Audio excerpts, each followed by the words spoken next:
Hello, welcome to a movie review. The Big Short. Finally saw the movie at the cheap $2 theater, and I'm glad I did.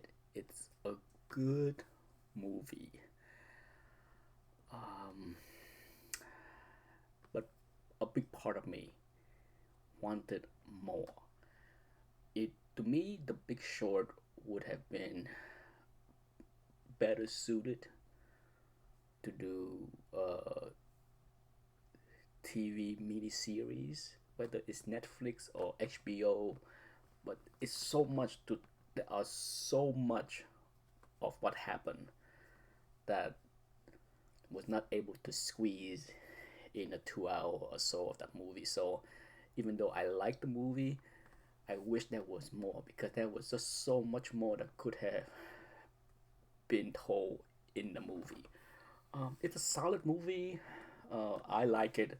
Um, you know, my biggest complaint is that it's not long enough. I wanted so much more. Um, but I may, it's not for everybody. Some people may find the topic not interesting, but for me, I'm extremely interested in the topic, and I think they did a very good job of telling the stories of all the players, key players, but there there could have been so much more. The performance of all the actors was solid, solid. Even then, I'm not sure if this movie was Oscar worthy. As I'm making this video, the Oscar nomination just came out 2 days ago, and you know, it's a good movie, solid performance, but overall, I would give the movie 3.25 star out of 4. Um, Perhaps it definitely deserves a second viewing for sure. As always, uh, sometime a movie will grow on me as I watch it more time. But for now, I think the movie deserve at least a 3.25 star out of 4. Um, the part of the movie that I didn't care for is the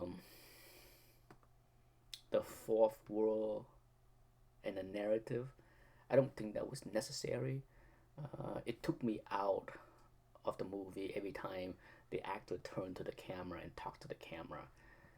Uh, Maybe it worked for other viewers, but for me, it just feel out of sync. Um, so that's part of the thing on the movie for me is the frequent use of that methods. I think once or twice was okay, but when it become more than a few times, it's seem gimmicky. Um, and surprisingly, the amount of big star that was in it.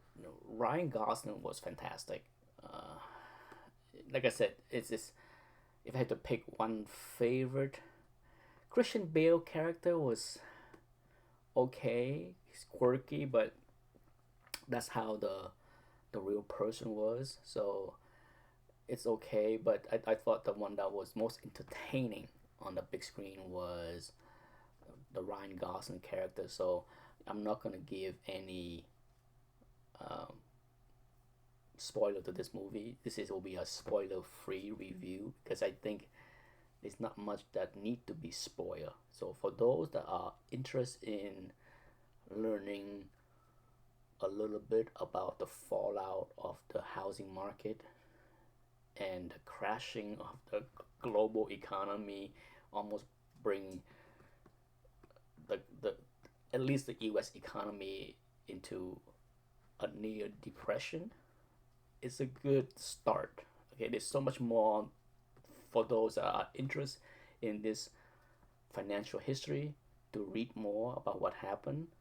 But for me, I remember vividly how everything unfolded. And for those that are interested in hearing what I'm have to talk about as far as my experience with the housing bubble, you're welcome to stay and listen to me ramble on for maybe a few more minutes. But for those that don't care to, that's it. That's the end of the review. And goodbye. Go see it. It's a decent movie. Okay, I'm not sure it's Oscar worthy to win best movie or best supporting actors or for any of the player in it. But I was in high finance out of MBA school, pretty much from 1994 to 2000. Um, I left my portfolio managing job in March of 2000, because I was tired of the industry. Plus, I want to pursue being an entrepreneur. The only reason why I stick around until March of 2000 was bonus. For most people in high finance, usually bonus are given out sometime between late January and early March. I wait until my bonus was given in late February, gave my 2 week notice, and left my job. And of course, the stock market, the tech bubble blew up shortly after. So the financial god was on my side.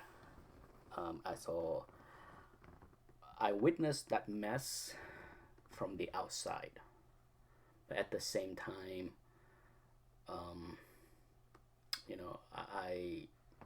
I felt very lucky and blessed to not be in the business.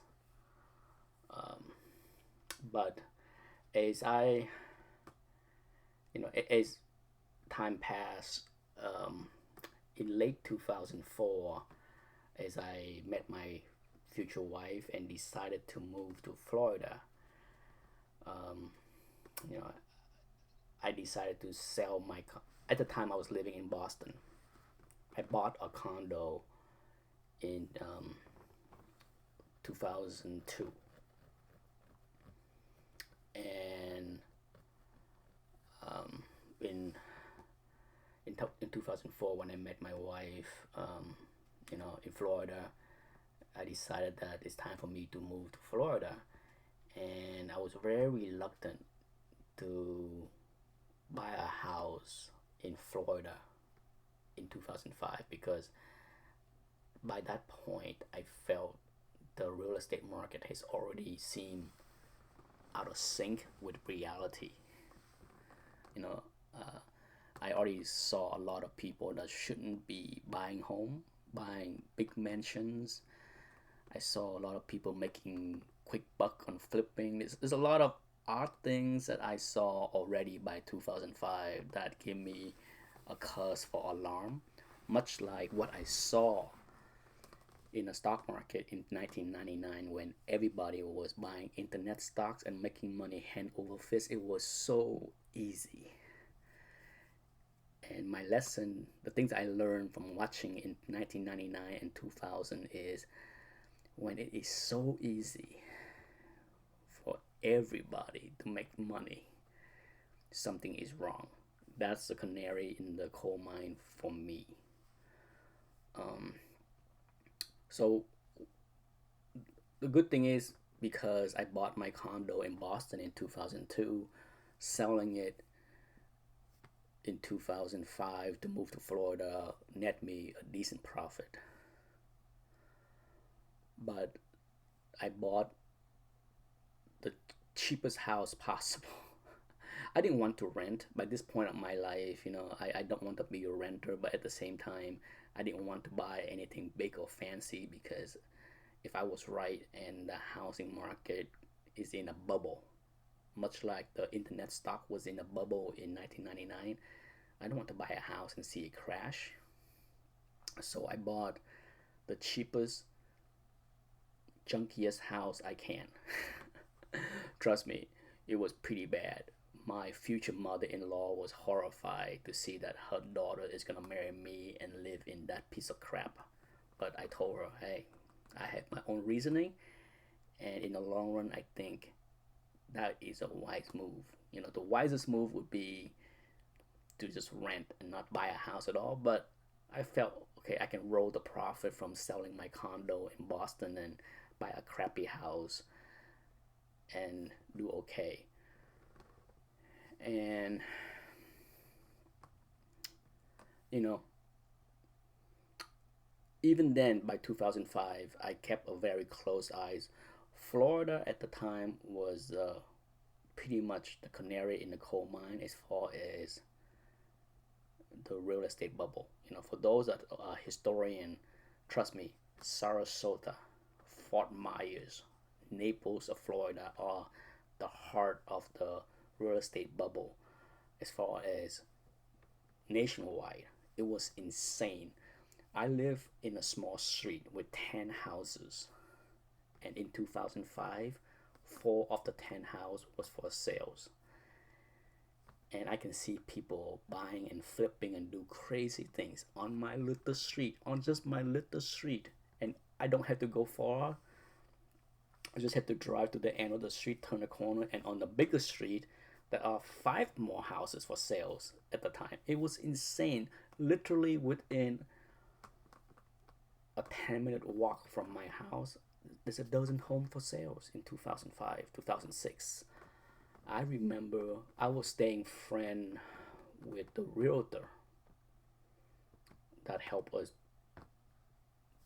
buy the house in 2005. And I was telling him, you know, I'm not sure how you feel about, you know, as most realtor at the time, everything is great. Don't worry. Housing is the best investment ever. They don't make more land. He was talking, uh, big, and he was nagging me to buy a second home, all that stuff. And I play along, I go to lunch with him. He would take me to lunch to chat about potential buying a second home. I'll have no interest in buying a second home. I just go to lunch with him just to witness the nonsense, you know. And by early 2006, I started to see the house sit in the market much longer. It used to be put up something for sales within three weeks, it's sold.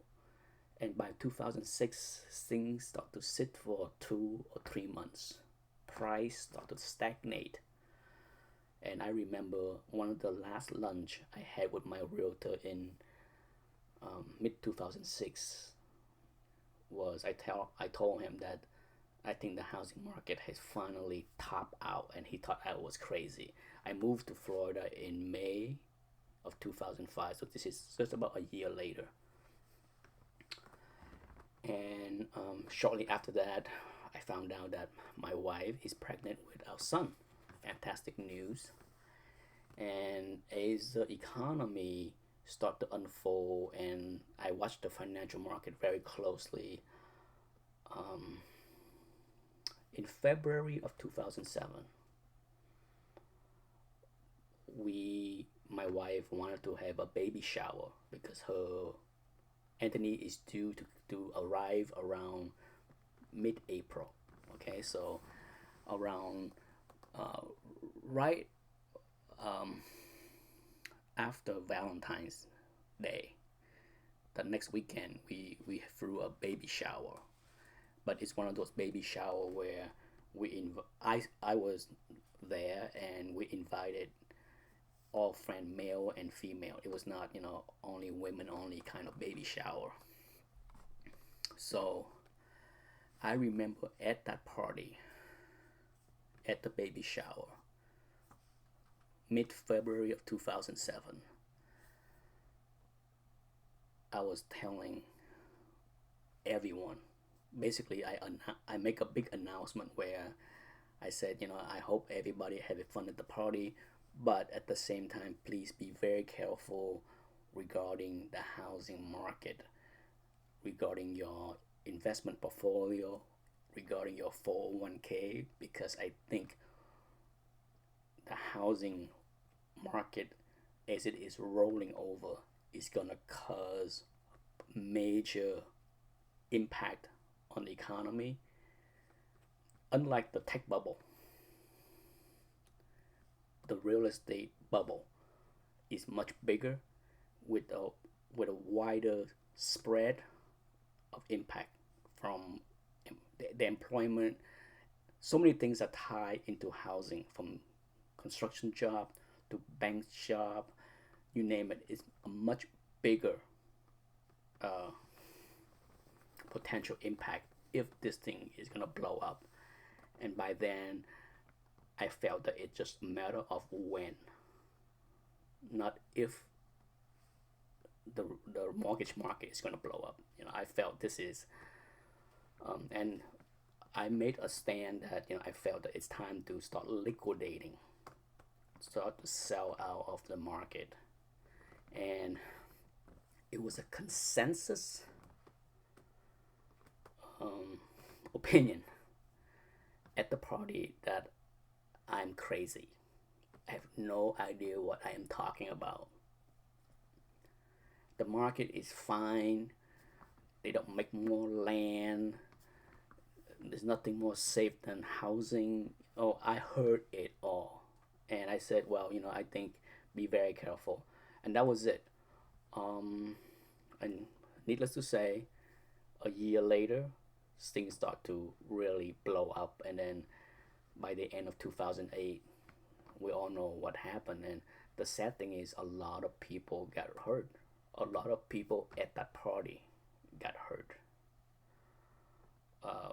And it's sad because we lost, my wife and I lost a lot of friendships, a lot of people, everyone, everyone at that party is no longer our friends. And it's not because, you know, I run around and say, I told you so. That's not me.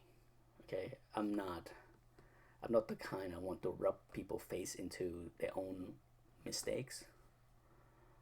And I told my wife many times I would be more than happy to help any one of those friends to get them out of the financial mess that they got themselves in. If they call me, and say, Nick, we are in a financial bind, give us financial advice on what to do to not lose the home.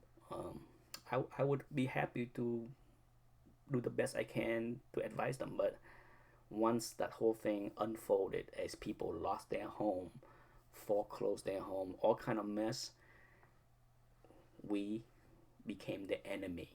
Okay, and I remember it very well. And as I watched this movie, you know, the last scene of the movie, it say that the character never once told anybody that I told you so, and it kind of remind me of what the situation that my wife and I was in, because it's sad. It's sad to see things, how the housing market ruined so many people. The carnage is just incredible, and and that's it. That's so the personally, I have a lot of interest in the movie to see, and nothing in the movie was news to me. I follow all those players.